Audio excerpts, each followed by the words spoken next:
Good morning friends, welcome to our YouTube channel. Friends, GST का जो train 1 है, इसके लिए जजमेंट निकल के आया है दिल्ली हाई कोर्ट का, जहां पर 30 जून 2020 तक इसको फाइल करने का परमिशन जो है वो दिया गया है। क्या है इस जजमेंट के अंदर, क्या जजमेंट आया है और किस तरीके से आपको इसका बेनिफिट मिलने वाला है। अगर आप दिल्ली के अंदर एसएससी हैं तो आप इस बेनिफिट को ले सकते हैं। अगर आप उसके बाहर हैं, स्टेट के बाहर हैं, तो आप भी रिट फाइल करके इस जजमेंट को कोर्ट करने के बाद अपना बेनिफिट जो है वो उठा सकते हैं। तो आइए समझते हैं कि 30 जून 2020 तक ट्रेन 1 का जो फॉर्म है वो किस कंडीशन में अलाउ किया गया। यहाँ पर आप देख पा रहे हैं इश्यूज इन्वॉल्व जो है वो है tax payers who are able to file TRAN 1 up to 30 June 2020 will be entitled to avail the input tax credit accruing to them. यानी कि अगर आप अपना जीएसटी का ट्रांजिशनल फॉर्म जो ट्रेन 1 का है 30 जून 2020 तक फाइल कर लेते हैं तो आपका जो इनपुट टैक्स क्रेडिट अक्रू हुआ था उसका बेनिफिट आपको दिया जाएगा। ट्रेन 1 जो है जब जीएसटी इंप्लीमेंट हुआ था 1 जुलाई 2017 के टाइम पे, तो 30 जून 2017 के डेट में जो भी आपका एक्साइज का, सर्विस टैक्स का या वैट का इनपुट टैक्स क्रेडिट अनक्लेम्ड रह गया था, अनयूटिलाइज्ड रह गया था, उसको आप जीएसटी में ट्रांसफर कर सकते थे। ट्रांसफर करने के लिए आपको ट्रेन 1 जो है वो भरना था। अब देखिए, इन्होंने जो समरी दिया है जजमेंट का उसमें इन्होंने लिखा है in the instant case all the 4 petitions. अब ये जो जजमेंट आई है ये on the basis of 4 petitions. 4 petitions जो है फाइल हुई थी ट्रेन 1 को लेके, सबका जो मेन कंपोनेंट था वो सिमिलर था, इसीलिए एक ही जजमेंट में चारों का जजमेंट डिसीजन जो है वो दिया गया। Seek identical relief in the nature of a writ of mandamus directing the respondents to permit the petitioners to avail the input tax credit of accumulated SENVAT credit as on 30 जून 2017 जो मैंने आपको बताया by filing the declaration form TRAN 1 beyond the period provided under the CGST rules। CGST rules में जो initially period दिया गया था with in 90 days आपको ट्रेन 1 फाइल कर देना है जीएसटी इंप्लीमेंटेशन के बाद। Held that since all the petitioners have filed or attempted to file from TRAN 1 within the aforesaid period of 3 years, they shall be entitled to avail the input tax credit accruing to them। क्योंकि GST train 1 का जो period है वो उस 3 साल के अंदर, ये 3 साल का पीरियड कहां से निकल के आया, तो 1 जुलाई 2017 से लेके 30 जून 2020 का जो पीरियड है ये 3 इयर्स पीरियड होता है। इस 3 साल के पीरियड में अगर आप ट्रेन 1 फाइल कर चुके हैं या अटेम्प्ट करते हैं तो आपको इनपुट टैक्स क्रेडिट का बेनिफिट जो है वो दिया जाएगा। They are thus permitted to file relevant TRAN 1 form on or before 30th June 2020। Respondents are directed to either open the online portal so as to enable the petitioners to file the declaration in TRAN 1 electronically or to accept the same manually। या तो TRAN 1 के लिए online portal open किया जाए या फिर उसको जो है मैनुअली एक्सेप्ट किया जाना चाहिए। ये जजमेंट का क्रक्स है, समरी है। अब आते हैं इसके एनालिसिस पे, क्या एनालिसिस किया गया है इस जजमेंट के अंदर। यहां पर आप देखेंगे तो एनालिसिस एंड कंक्लूजन जो है वो बताया गया। इससे पहले जो चीजें बताई गई हैं कि चारों रिट पिटीशन के अंदर हर एक पिटिशनर ने अपनी कंडीशन बताई है कि वहां पे उनका कितना अमाउंट ब्लॉक हो गया है और वो किस तरीके से आगे प्रोसीड जो है वो करना चाहते हैं। कई केसेस में पहले जो है जो हमारा अनयूटिलाइज्ड आईटीसी था ट्रेन 1 फाइल नहीं हुआ, इसकी वजह से रिफंड अप्लाई किया गया, वहां पे रिफंड जो है वो भी रिजेक्ट कर दिया गया है। तो वो सारी चीजों को देखने के बाद एनालिसिस जो है ये कुछ इस प्रकार से दिया गया। On 1 July 2017 the new indirect tax regime was introduced in the country by way of enactments including CGST act. 1 जुलाई 17 से सीजीएसटी एक्ट जो है वो लगाया गया। The CGST act introduced transitionary provisions to enable the tax payers to migrate from the erstwhile indirect tax regime, जिसके अंदर transitionary provisions section 140 के अंदर दिए गए, जिसमें कि आप ट्रांजिशन करते समय अपना इनपुट टैक्स क्रेडिट को कैरी फॉरवर्ड कर सकते हैं। इसके अंदर सेक्शन 140 को डिस्क्राइब किया गया है। अगले पॉइंट में ये बताया गया, इन pursuance of the above noted provision respondent number 1 frame the CGST rules. Respondent का मतलब गवर्नमेंट ऑफ इंडिया जो है वो हो गया। Rule 117 of the said rules imposed a time limit of 90 days for the purpose of availing benefit of the accumulated SENVAT credit as provided under section 140 subsection 1 in its input tax credit register under the CGST Act। और जो section 140 है उसके अंदर rule prescribe किया गया, rule 117, जिसमें यह बताया गया कि आपको 90 डेज के अंदर जो है वो ट्रांजिशनल क्रेडिट का फॉर्म भर देना है। यहाँ पे रूल 117 को डिस्क्राइब किया गया है, क्या चीजें इसमें लिखी गई। अगला जो पॉइंट है ये इंपॉर्टेंट है, इसको समझिएगा। The transition from the erstwhile regime to the GST for the purpose of availing SINVAT credit was to be by the way of a declaration to be submitted electronically in GST Tran 1. The date prescribed for filing of the said form was extended several times by way of orders issued from time to time, finally till 27th December 2019। इस form को भरने की date जो है वो कई बार extend करी गई through different notifications, different orders, और वो लास्ट एक्सटेंशन जो दिया गया वो दिया गया 27 दिसंबर 2019 को। Several tax payers however could not meet the deadline, उसके बावजूद भी बहुत सारे लोगों का डेडलाइन जो है वो मिस हो चुका था। This was on account of several factors, predominantly being inadequacies in the network of the respondents which failed to meet the expectations and serve the needs of the taxpayers।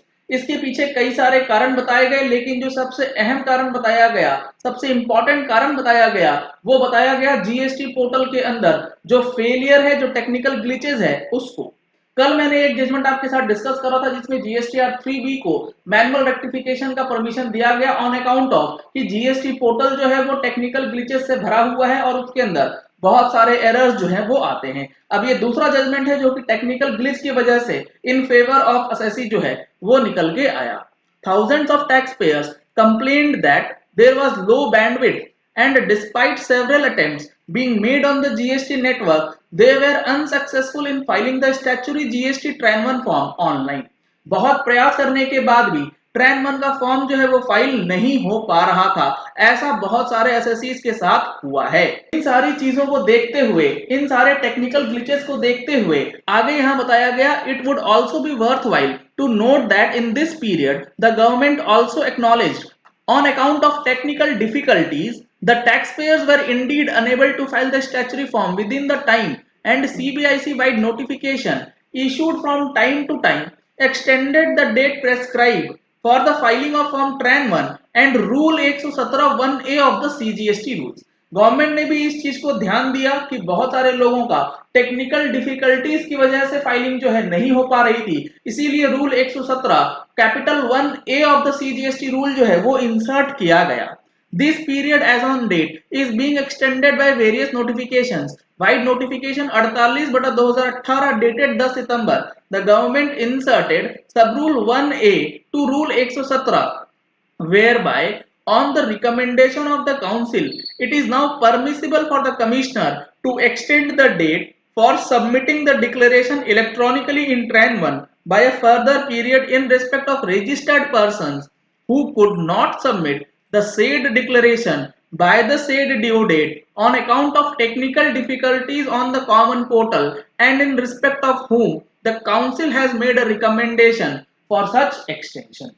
Rule 117 1A जो है वो ये power देता है commissioner को कि date extend किया जा सकता है उन केसेस में जहां पे टेक्निकल डिफिकल्टीज हुई और वो रिकमेंडेड है जीएसटी काउंसिल की तरफ से, क्योंकि वहां पर आपके पास प्रूफ अवेलेबल है कि आप जो है टेक्निकल डिफिकल्टी का शिकार हो गए थे, इसीलिए ट्रैन 1 जो है फाइल नहीं हो पाया। तो रूल 117 1A के अंदर जो चीजें लिखी गई कि टेक्निकल डिफिकल्टीज जिसको है उसके लिए टाइम जो है वो एक्सटेंड किया जाएगा। आगे यहां पर मेंशन किया गया इन अबव नोटेड सर्कमस्टांसेस, जो सर्कमस्टांसेस बताए गए, the arbitrary classification introduced by way of सब रूल 1A, जो सब रूल 1A के अंदर कंडीशन दिया गया है कि टेक्निकल डिफिकल्टीज की वजह से ही सिर्फ जो है एक्सटेंशन मिलेगा, ये एक आर्बिट्ररी क्लासिफिकेशन है, ये कोई सही क्लासिफिकेशन नहीं है। Restricting the benefit only to the tax payers whose cases are covered by the technical difficulties on the common portal subject to the recommendation of GST Council is arbitrary, vague and unreasonable। What does the phrase technical difficulty on the common portal imply? Technical difficulty का क्या definition है, कहीं defined है क्या ये? There is no definition to this concept and the respondent seems to be seems to contend that it should be restricted only to the technical glitches on the common portal. क्योंकि technical difficulty on the common portal कहीं specific defined नहीं है, तो respondent किस तरीके से technical difficulty को आगे लेकर के चलेंगे. We however do not concur with this understanding. Technical difficulty is too broad a term and cannot have a narrow interpretation और एप्लीकेशन. ये कोई छोटा मोटा टर्म नहीं है टेक्निकल डिफिकल्टी, इसको नैरो सेंस में देखना पड़ेगा. Further, technical difficulties can not be restricted only to a difficulty faced by or on the part of the respondent. सिर्फ और सिर्फ रेस्पोंडेंट की डिफिकल्टीज को इसमें नहीं देखा जा सकता. It would include within its purview any such technical difficulties faced by the taxpayer as well. अगर कोई टैक्स पेयर किसी टेक्निकल डिफिकल्टी को फेस करता है तो उसको भी संज्ञान में लेना पड़ेगा. Which could also be a result of respondent follies. और वो जो दिक्कत आई टैक्स पेयर को वो हो सकता है रिस्पोंडेंट की गलती की वजह से आ रही है, जो इस प्रेजेंट केस में जीएसटी पोर्टल के अंदर लैक ऑफ इंफ्रास्ट्रक्चर की वजह से है.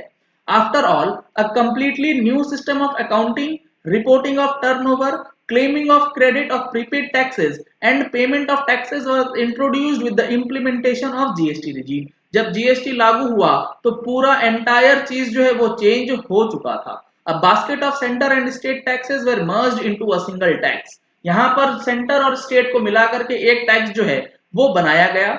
New forms were introduced and as aforesaid, all of them were not even operationalized. नए फॉर्म्स डिजाइन किए गए और उसमें कई सारे फॉर्म्स जो हैं ऑपरेशनलाइज भी नहीं हो पाए थे. Just like the respondents, even the tax payer required the time to adapt to the new systems which was introduced as a complete online system. जैसे कि रेस्पोंडेंट को टाइम लगा चीजों को समझने में, टैक्स पेयर्स को भी टाइम लगेगा चीजों को समझने में, क्योंकि ये सारी चीजें ऑनलाइन थी. Apart from the shortcomings in the system developed by the GSTN, the assessees also faced the challenges posed by low bandwidth and lack of computer knowledge and skill to operate the system. यहाँ पे लोगों के पास जानकारी ही नहीं है कि system किस तरीके से चलेगा. It is very unfair on the part of the respondent in these circumstances to expect that the taxpayers should have been fully geared to deal with the new system on day one when they themselves were completely ill prepared, which led to creation of a complete mess. बहुत ही tough decision जो है ये दिया गया है. Government ये कभी भी एक्सपेक्ट ना करे कि टैक्स पेयर सारी चीजों को फर्स्ट डे से सही कर दे, जबकि उनका जीएसटी पोर्टल ही पूरी तरीके से मैस हो चुका है. The respondent cannot adopt different standards, one for themselves and another for the taxpayers. Respondent दो तरीके से काम नहीं करेगा कि अगर आपका पोर्टल नहीं चल रहा है तो आप पोर्टल को ठीक करने के लिए डेट एक्सटेंड करते चले जाएंगे, और सिमिलरली अगर पोर्टल चल गया तो फिर टैक्स पेयर्स को जो है उसको अडेप्शन का टाइम जो है वो नहीं दिया जाएगा, जो आपको ध्यान होगा जीएसटीआर 993 के साथ भी हुआ था. तो इन सारी टेक्निकल डिफिकल्टीज को देखते हुए यहाँ बताया गया the phrase technical difficulty is being given a restrictive meaning which is supplied by the GST system logs. अभी तक जो हो रहा है टेक्निकल डिफिकल्टीज को रेस्ट्रिक्ट किया जा रहा है उस डिफिकल्टीज के साथ जो कि जीएसटी सिस्टम लॉग के अंदर आ चुकी है, यानी कि आपने सही में ट्राई करा और वहां पे सिस्टम लॉग जो है आपका जनरेट हुआ है. Conscious of the circumstances that are prevailing, we feel that the taxpayers cannot be robbed of their valuable rights on an unreasonable and unfounded basis of them not having filed Tran 1 form within 90 days when civil rights can be enforced within a period of 3 years from the date of commencement of limitation under the Limitation Act 1963. Limitation act 1963 के अंदर ये एक civil right दिया गया है कि कोई भी डेट की लिमिटेशन पीरियड जो है वो 3 इयर्स रहने वाली है. इसी चीज को ध्यान में रखते हुए जो ये डेट है 1 जुलाई 2017 को ये इंप्लीमेंट हुआ, तो उससे रिलेटेड 3 इयर्स 30 जून 2020 को एंड होगा, तो उस पीरियड तक ट्रैन 1 जो है वो ओपन किया जाना चाहिए. The introduction of Subrule 1A is a patchwork solution that does not recognize the entirety of the situation. Rule 1A जो है वो पूरी तरीके से कारगर नहीं है, वो सिर्फ और सिर्फ लीपा पोती वाला काम जो है वो किया गया है. फाइनली जो इन्होंने डिसीजन दिया है लास्ट पैराग्राफ के अंदर, we therefore have no hesitation in reading down the said provisions as being directory in nature. Rule 117 सिर्फ और सिर्फ डायरेक्टरी इन नेचर है in so far as it prescribe the time limit for the purpose of transition of credit and therefore the same would not result in the forfeiture of rights in case the credit is not availed within the period prescribe.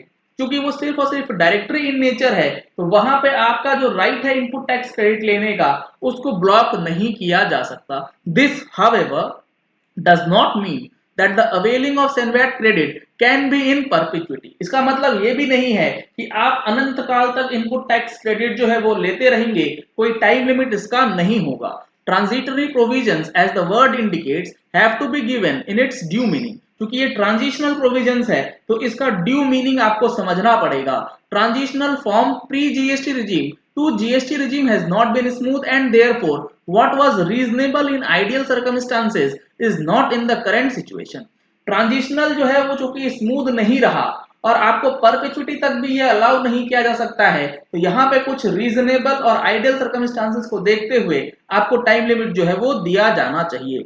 In absence of any specific provisions under the act we would have to hold that in terms of the residuary provisions of the limitation act। अब यहाँ पर limitation act का help लिया जा रहा है। The period of 3 years should be the guiding principal and thus a period of 3 years from the appointed date would be the maximum period for availing of such credit।